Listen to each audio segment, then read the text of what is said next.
शेतकऱ्यांसाठी आजच्या सर्वात मोठ्या टॉप आणि ठळक बातम्या आपण या ठिकाणी पाहतोय. पहिलीच बातमी निघते. एकनाथ शिंदेंना भाजपकडून पुन्हा धक्का, 129 कोटींचं टेंडर रद्द.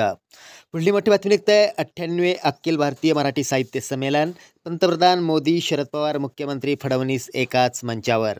पुढली मोठी बातमी निघते. शेतमाल खरेदीच्या नोडल संस्थांना बसणार चाप, सरकारकडून समिती स्थापन, शेतकऱ्यांना दिलासा. पुढली मोठी बातमी निघते. तुरीची खरेदी 90 दिवस चालणार, खरेदीसाठी 315 केंद्रांना मंजुरी, शेतकऱ्यांना दिलासा. पुढली मोठी बातमी निघते. आळेफाटा उपबाजारात कांदा भावात घसरण, शेतकरी हातबल. पुढली मोठी बातमी निघते. देशावर पुन्हा मोठ्या अस्मानी संकटाचा इशारा, हवामान विभागाचा अंदाज. पुढली मोठी बातमी निघते. कृषी मंत्री माणिकराव कोकाट्यांना 2 वर्षांच्या कारावासाची शिक्षा, माजी मंत्र्यांनी दाखल केली होती याचिका.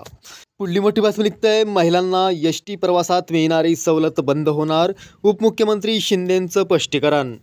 पुढली मोठी बातमी निघते. कृषी योजनांच्या लाभार्थी शेतकऱ्यांचे 165 कोटी 87 लाखांचे अनुदान थकले, लाडक्या बहिणीमुळे कृषीचे पैसे वळवल्याची चर्चा. पुढली मोठी बातमी निघते. जुन्या विहिरींच्या दुरुस्तीसाठी शेतकऱ्यांची अनुदान देण्याची मागणी.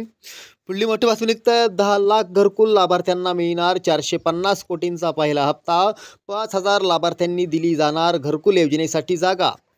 पुढली मोठी बातमी निघते. तूर खरेदीतील महत्त्वाचा प्रश्न मिटला, सरकार आता खाजगी गोदाममध्ये तूर साठवणार, शेतकऱ्यांना दिलासा. पुढली मोठी बातमी निघते. ठिबक व तुषार सिंचन अनुदानाचा GR जाहीर, 400 कोटींचा निधी जमा, शेतकऱ्यांना दिलासा. शेतकऱ्यांसाठी या होत्या सर्वात मोठ्या टॉप आणि ठळक बातम्या. धन्यवाद.